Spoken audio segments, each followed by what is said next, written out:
Estamos fazendo uma série de exposições, de estudos baseado nas parábolas de Jesus.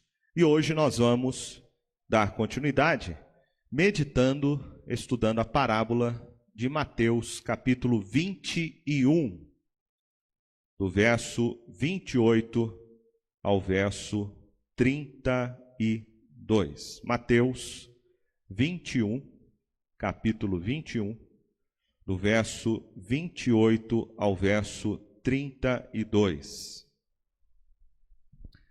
Esta é uma pequena parábola contada por Jesus,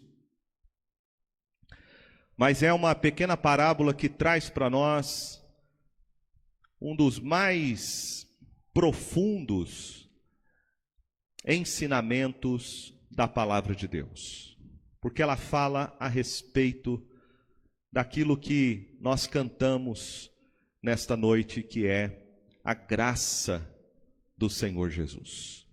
E eu quero então meditar com você sobre esta parábola dos dois filhos. Diz assim a palavra do Senhor. Mateus 21, verso 28 ao 32. E que vos parece? Um homem tinha 2 filhos. Chegando-se ao primeiro, disse: Filho, vai hoje trabalhar na vinha. Ele respondeu: Sim, Senhor. Porém não foi. Dirigindo-se ao segundo, disse-lhe a mesma coisa. Mas este respondeu: Não quero. Depois, arrependido, foi.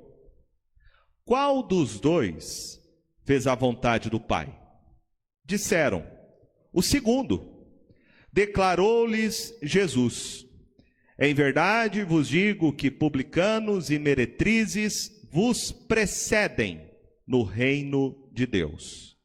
Porque João veio a vós outros no caminho da justiça, e não acreditastes nele, ao passo que publicanos e meretrizes creram. Vós, porém, mesmo vendo isto, não vos arrependestes, afinal, para acreditardes nele. Essa parábola, normalmente ela é vista juntamente com a parábola que vem logo em seguida, que é a parábola dos lavradores maus. Essas duas parábolas foram contadas por Jesus na mesma ocasião. A ocasião onde ele estava no templo. Ele havia feito uma purificação do templo, denunciado ali o que se faziam com as coisas consagradas ao Senhor. Ele vai confrontar o legalismo e a corrupção que havia dentro da casa do Senhor, onde ele diz que a casa do Senhor era casa de oração, porém aqueles escribas haviam transformado a casa do Senhor em covil de salteadores. Após isso, ele realiza alguns milagres. Ele cura cegos e coxos. Diz o texto então que ele sai e no dia seguinte ele volta para o templo. E ao voltar para o templo, ele amaldiçoa aquela figueira onde ele vai ver se havia frutos nela, mas ela só tinha folhas. Ele volta ao templo e ele começa a ministrar, a ensinar, quando então ele é confrontado pelos anciãos, principais sacerdotes e fariseus sobre a sua autoridade, com que autoridade ele ensinava e realizava aqueles milagres. Então essas duas parábolas foram contadas por Jesus dentro desse contexto de rejeição e incredulidade da parte dos principais líderes, sacerdotes e fariseus. Eles próprios compreendem no final que Jesus conta essas duas parábolas, eles mesmos vão entender que essas parábolas diziam respeito a eles. Diz aí o verso de número 45. Os principais sacerdotes e os fariseus, ouvindo estas parábolas, entenderam que era a respeito deles que Jesus falava. E conquanto buscavam prendê-lo, temeram as multidões, porque estas o consideravam como profeta. Então, eles compreendem que essas parábolas de Jesus, que ele conta, essas duas parábolas, diz respeito a essa oposição que havia da parte deles em relação ao ministério de Jesus, em relação ao seu ensino, em relação à sua pessoa e aos milagres que ele realizava. Na primeira parábola, Jesus ele vai condenar o comportamento dos fariseus e escribas. Na segunda parábola, que é a parábola dos lavradores maus, Jesus vai mostrar qual eram as motivações que estavam em seus corações, porque é que eles se opunham, perseguiam de maneira tão veemente, tentando prender o Senhor Jesus em várias ocasiões. Essas duas parábolas, então, elas estão relacionadas ao desafio que foi feito por parte dos líderes judeus sobre a autoridade de Jesus. Qual era a base da sua autoridade para ele ensinar e fazer as coisas que ele fazia? Veja comigo o que acontece quando Jesus então chega no templo e ele é questionado pelos fariseus. A partir aí do verso 23. Tendo Jesus chegado ao templo, estando já ensinando, acercaram-se dele os principais sacerdotes e os anciãos do povo, perguntando: faz essas coisas? E quem te deu essa autoridade? E Jesus lhes respondeu: eu também vos farei uma pergunta. Se me responderdes, também eu vos direi com que autoridade faço essas coisas. De onde era o batismo de João? Do céu ou dos homens? E discorriam entre si. Se dissermos do céu, ele nos dirá: então por que não acreditaste nele? E se dissermos dos homens, é para temer o povo, porque todos consideram João como profeta. Então responderam a Jesus: não sabemos. E ele, por sua vez: nem eu vos digo com que autoridade faço estas coisas. Diante do questionamento dos fariseus, Jesus faz essa pergunta aos líderes sobre a autoridade de João Batista. E diante dessa pergunta, eles ficam sem dar uma resposta. Jesus, então, ele continua no templo e ele vai contar essas duas parábolas. E, embora ele não tenha respondido à oposição, ao questionamento que era feito pelos fariseus de maneira clara, ele vai responder por meio dessas duas parábolas. Então, as duas parábolas são essa resposta de Jesus. Agora, muito mais falando, não sobre a autoridade dele para ensinar, como era o questionamento dos líderes do templo, mas mostrando por que é que ele estava tendo essa rejeição da parte deles. Jesus usa essa parábola, então, como uma resposta à pergunta dos líderes religiosos. E com grande habilidade ele faz isso. Jesus ele toca num ponto aqui que era o pecado daqueles líderes, a sua hipocrisia, a soberba que havia em seus corações, a rejeição que havia da parte deles para com o ministério e a pessoa do Senhor Jesus. Ele conta essa parábola, que é a primeira que nós vamos então meditar, estudar nessa noite, que é a parábola dos 2 filhos. Ele fala nessa parábola a respeito de um pai que tem uma vinha e os seus 2 filhos trabalham para ele. O verso 28 diz que ele chega no primeiro filho e chama este filho para trabalhar.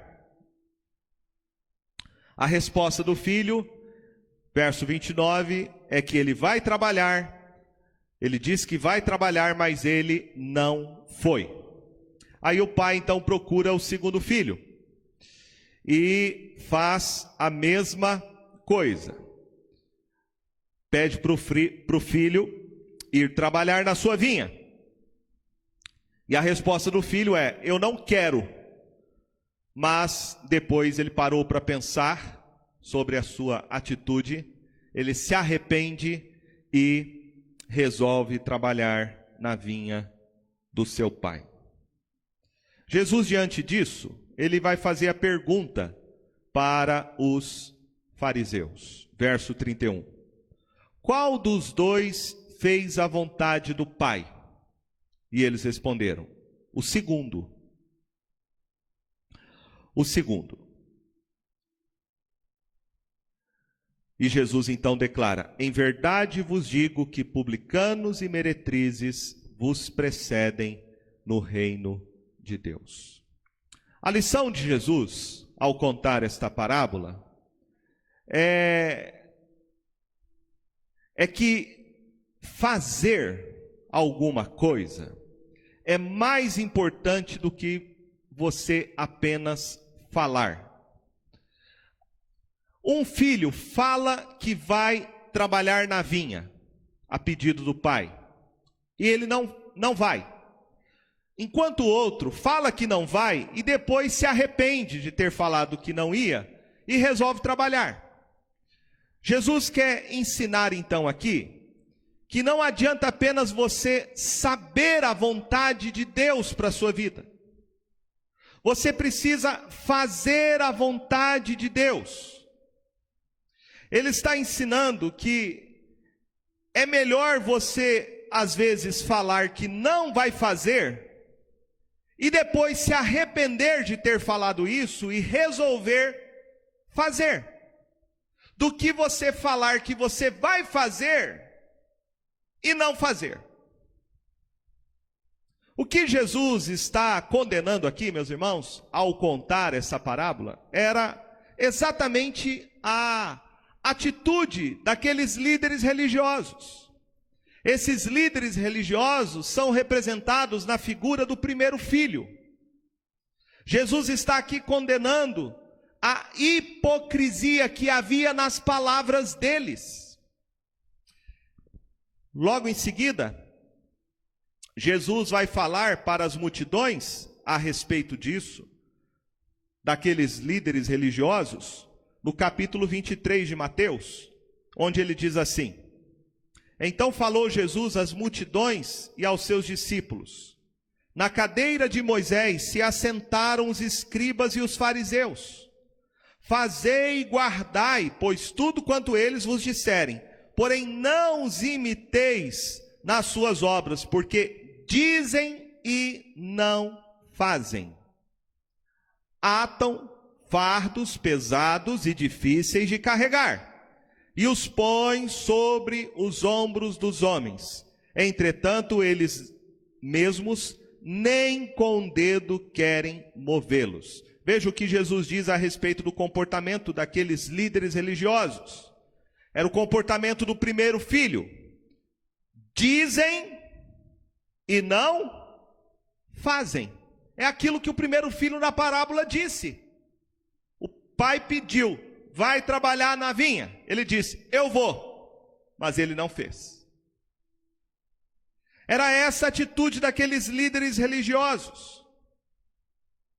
Eles se alegravam na sua religiosidade. Eles se gabavam do conhecimento que tinham a respeito de Deus. Eles sabiam de cor e salteado a lei do Senhor, mas as suas atitudes negavam o seu discurso, o seu ensino. Eles não viviam aquilo que eles pregavam. Eles não viviam aquilo que eles ensinavam. Veja que esse é o problema deles. Jesus até diz, olha, o que eles ensinam é correto. Ouçam o que eles ensinam, mas não imitem eles, porque eles dizem e não fazem. Esses líderes religiosos sabiam muito a respeito, tinham uma vasto conhecimento teológico. Eles sabiam muito a respeito do que os profetas haviam falado sobre a vinda do Messias. Eles ouviram que João Batista havia pregado sobre a chegada de Jesus como Messias enviado da parte de Deus. Eles viram o próprio Senhor Jesus dizendo que ele era o Messias. Os sinais testificavam isso, apontavam para o fato que Jesus era aquilo que ele dizia ser, o Filho de Deus, o Salvador enviado pelo Senhor. A promessa dos profetas estava ali diante deles.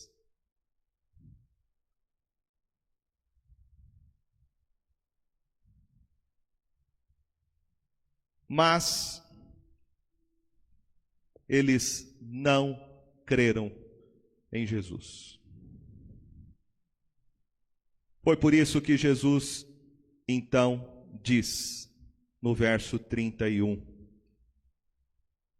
em verdade vos digo, que publicanos e meretrizes vos precedem no reino de Deus. Os publicanos e meretrizes aqui eram considerados pelos líderes religiosos a escória da sociedade. Os publicanos eram aqueles que cobravam os impostos para o Império Romano. E eles eram mal vistos, eles eram considerados como traidores da pátria. Você deve se lembrar de Zaqueu, que era um cobrador de impostos, e ele era mal falado por causa disso. Então a maioria dos cobradores de impostos, dos publicanos, eram mal vistos pela sociedade, principalmente pelos líderes religiosos. Bom, nem precisa falar a respeito das meretrizes, das prostitutas. Elas eram imoralmente aceitas na sociedade, merecedoras, segundo os líderes religiosos, de serem apedrejadas por praticarem a prostituição. Então, se houvesse algum tipo de categoria de gente que estava fora da misericórdia de Deus e que merecia a sua ira, seriam eles, publicanos e meretrizes. Era assim que aqueles líderes religiosos os consideravam diante de Deus. Eles olhavam para eles como pecadores perdidos, sem qualquer chance de salvação. Do outro lado, você tem os religiosos, que se consideravam intérpretes da lei, guardiões do templo. Eles se declaravam ser obedientes a Deus, eram homens que apresentavam boas obras, tinham a lei gravada na cabeça, consideravam-se justos diante de Deus. Jesus aqui deixa claro para esses líderes religiosos, cheios de orgulho, que os publicanos e meretrizes, que optaram por viver uma vida totalmente depravada, uma vida de afronta à vontade de Deus, vivendo de maneira desobediente à sua lei, mas que eles, arrependidos dos seus pecados, ouvindo a pregação de João Batista e depois a pregação de Jesus, se arrependeram e foram acolhidos pela graça de Deus e entraram no seu reino. Você vai ter relatos disso nos evangelhos. Maria Madalena, que provavelmente era uma mulher assim, o texto fala que ela era pecadora e significa que ela vivia uma vida imoral, ela era uma prostituta, e ela se converteu a Cristo, se arrependeu dos seus pecados, se tornou uma discípula dele, foi testemunha da sua ressurreição. O que falar também do próprio Mateus, que era um coletor de impostos, sentado na coletoria, um publicano mal visto pelos líderes religiosos, traidor da pátria, e Jesus o chama para segui-lo e se torna o seu discípulo. O que Jesus quer mostrar aqui para esses líderes religiosos, que achavam que já estavam no reino de Deus, por causa do seu orgulho, por causa da sua justiça própria, Jesus quer mostrar para eles que Deus os havia rejeitado. E assim é que Deus rejeita todo aquele que se gloria em si mesmo, que se gloria nas suas obras, nos seus méritos, que se acha justo diante de Deus. Jesus ensina nesta parábola uma reversão total dos padrões criados pelo próprio homem para a sua salvação. Nós temos aqui um contraste absurdo entre dois sistemas de salvação. Um sistema é baseado no que o homem faz, nas suas obras, nos seus méritos, na guarda da lei. O outro sistema é o sistema que não é baseado no mérito humano, nas suas obras, mas unicamente baseado na graça salvadora de Deus. Jesus diz que publicanos e meretrizes precedem os líderes religiosos no reino de Deus. Eles estão à frente. E a razão disso é que esses publicanos e meretrizes representam exatamente o segundo filho, que primeiramente resolve desafiar o pai, dizendo: eu não vou. É a representação aqui do pecador que desafia o próprio Deus, a própria lei de Deus, transgride a lei de Deus, quer viver a sua própria vida de maneira independente. É o segundo filho, que desafia o pai, a autoridade do pai, quebra a ordem do pai, não quer obedecê-lo.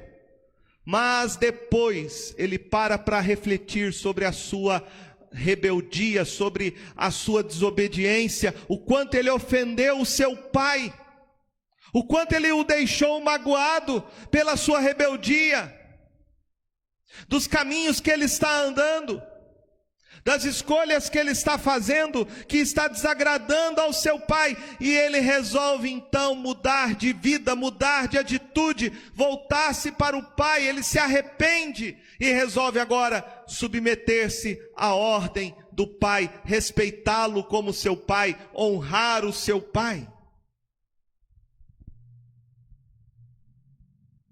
Esse é o ponto da parábola. Muitos estão confiando em si mesmos, em suas obras, nos seus méritos, na sua obediência, enquanto outros reconhecem os seus pecados, reconhecem a sua indignidade, reconhecem que estão afrontando a Deus como Pai, mas se arrependem e creem em Jesus como seu Salvador e são salvos. Por isso Jesus diz que publicanos e meretrizes estão mais próximos do reino de Deus, porque eles estavam mais dispostos a reconhecer a sua necessidade da graça de Deus, do que os sacerdotes e fariseus, que achavam que poderiam entrar no reino de Deus pelas suas próprias obras de justiça. O ponto de Jesus aqui foi que a reivindicação dos religiosos da sua época não os qualificavam para eles entrarem no reino de Deus. Mas ao mesmo tempo ele quer nos ensinar nessa parábola que o pior dos pecadores, que não tem justiça própria, se ele se arrepender dos seus pecados, da sua transgressão diante de Deus, e ele crer em Jesus, ele será salvo e receberá a graça de Deus. Então essa parábola nos ensina que há mais esperança de salvação para meretrizes e publicanos do que para escribas e fariseus. Jesus aqui oferece uma resposta aos seus adversários. E ele oferece essa resposta com um argumento para a sua lição da parábola. Ele diz no verso de número 32: porque João veio a vós outros no caminho da justiça, e não acreditastes nele, ao passo que publicanos e meretrizes creram. Ele usa aqui a história de João Batista. João Batista, o seu ministério veio da parte de Deus. Por isso Jesus pergunta àqueles fariseus, quando lhe questionam sobre a sua autoridade, sobre com que autoridade João Batista batizava as pessoas.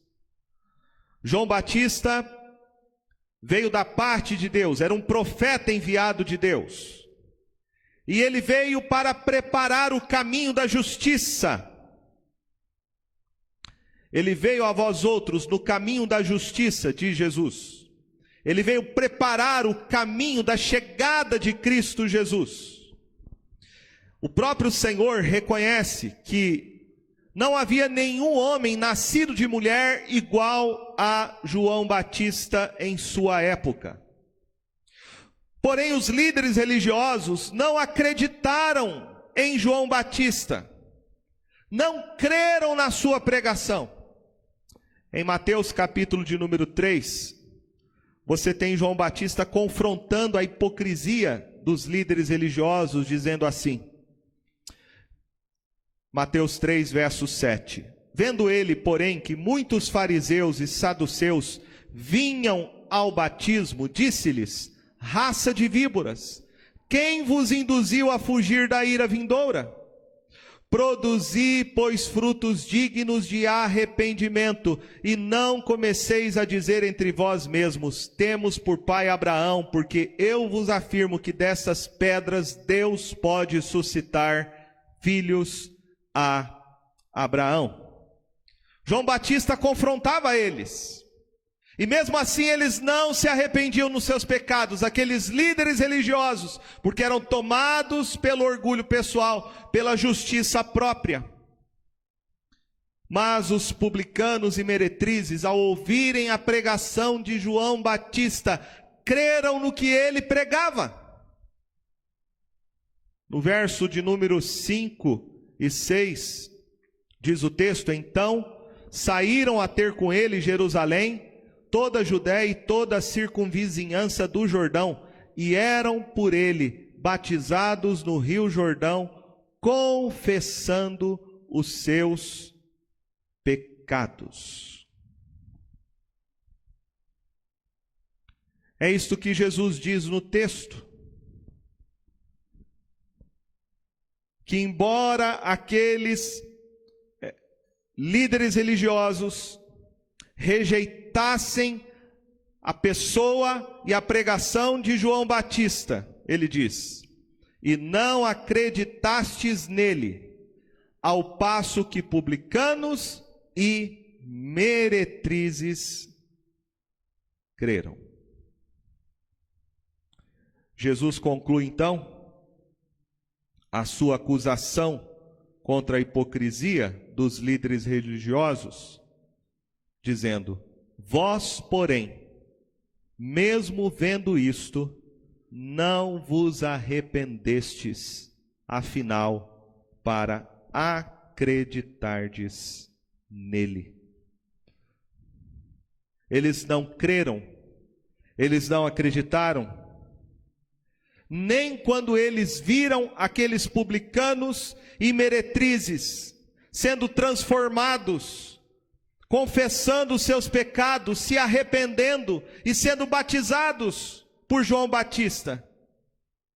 Esses líderes aqui estavam sendo condenados, não somente porque eles não creram na mensagem que tanto João Batista como Jesus pregavam, como eles foram condenados por não crerem no poder da graça de Deus em transformar pecadores arrependidos. Apesar de terem visto tudo isso, eles continuavam com o coração na incredulidade, confiando em sua própria justiça.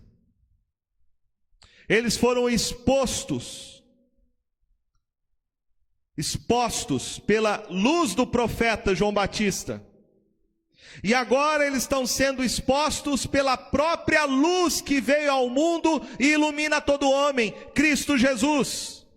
Mas esses homens amaram mais as trevas do que a luz, porque as suas obras eram más.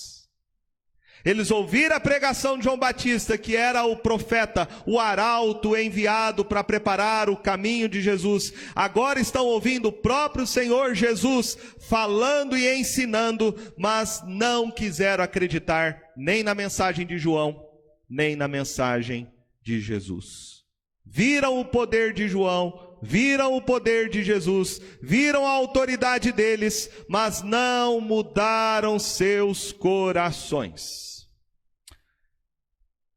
Esta parábola, e eu quero concluir, tem duas aplicações para nós. A primeira delas é o que a religiosidade pode fazer na vida de uma pessoa. O que é ser um religioso como um fariseu? É ser uma pessoa que confia em si mesmo, que confia nos seus méritos, que confia nas suas obras.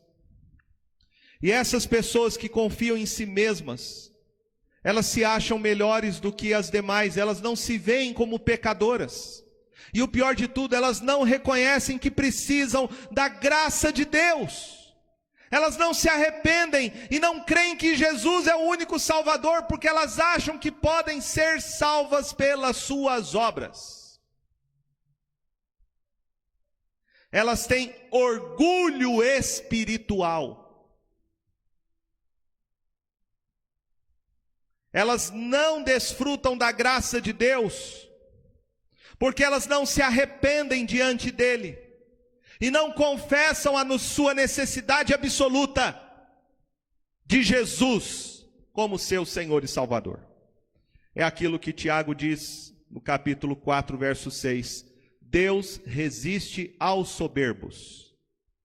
Deus resiste ao soberbo, mas dá graça aos humildes. Então essa parábola faz a gente parar para pensar em que nós confiamos, né? E isso é um perigo muito grande para nós, de nós começarmos a achar que nós temos algum tipo de merecimento, porque a gente vem na igreja, a gente lê a Bíblia, a gente estuda a palavra, a gente participa da comunhão, a gente devolve nossos dízimos e podemos incorrer nesse mesmo pecado, que é o pecado do orgulho espiritual, passar a confiar em nós mesmos, confiar na nossa tradição, confiar na placa denominacional da igreja. Esse orgulho espiritual tem que ser varrido da nossa alma. Porque se alimentarmos isso, nós estaremos distantes do reino de Deus, da graça de Deus, como aqueles escribas e fariseus que não reconheciam a sua própria miséria espiritual. Ao mesmo tempo, essa parábola Jesus quer mostrar que qualquer pecador, qualquer pessoa, até mesmo um fariseu escriba que venha se arrepender da sua própria hipocrisia, que venha se arrepender da sua própria justiça pessoal, até mesmo este poderá encontrar o favor da graça de Deus. Deus não rejeita um coração arrependido. Nós temos que entender que todo pecado é uma afronta contra este Pai. É uma rebeldia contra Ele. Mas se nós nos arrependemos, reconhecemos que estamos distantes dEle, andando em maus caminhos, e nos humilharmos, e nos voltarmos para Ele, abandonando o pecado, nos convertendo, e clamando a Jesus que nos salve, Ele nos salva, Ele derrama a sua graça, Ele transforma o nosso coração, e faz de nós uma nova criatura. São esses que fazem a vontade de Deus. Qual é a vontade do Pai? A vontade do Pai é que nós venhamos nos arrepender dos nossos pecados e crer somente em Jesus para a nossa salvação. Esta é a vontade do Pai. Nós temos que entender que o arrependimento não é algo produzido por nós mesmos. O arrependimento é uma obra da graça de Deus em nós. É quando o Espírito Santo te convence sobre o seu pecado, sobre a justiça e sobre o juízo que você merece. Quando o Espírito Santo fala ao seu coração e diante de Deus você se curva e reconhece que só Jesus pode lhe salvar e mudar a sua vida. Por isso eu quero convidar a todos nessa noite. Convidar a todos a examinarem o seu próprio coração. A examinar o seu coração para que você possa responder a seguinte pergunta: onde está a sua certeza de salvação? Por que você vai para o céu? Porque você é filho de Deus? Pelos seus méritos? Pelas suas obras? Pela tradição? Se você confia nessas coisas, você está enganado. Você não é filho de Deus. Você não é convertido. Você ainda não foi salvo. Mas se você nessa noite reconhecer os seus pecados, se você nessa noite reconhecer a sua rebeldia contra Deus, e você se voltar a Ele em arrependimento e crer em Jesus, você será salvo. Você experimentará a graça de Deus na sua vida. Você entrará no reino de Deus. Você será filho deste Pai que te adota por meio de Jesus, pela sua misericórdia e graça. Que nessa noite nós venhamos examinar o nosso coração. Pedir a Deus que tire de nós qualquer senso de justiça pessoal, de confiança em nós mesmos, para nós confiarmos apenas em Jesus como nosso Salvador. Amém?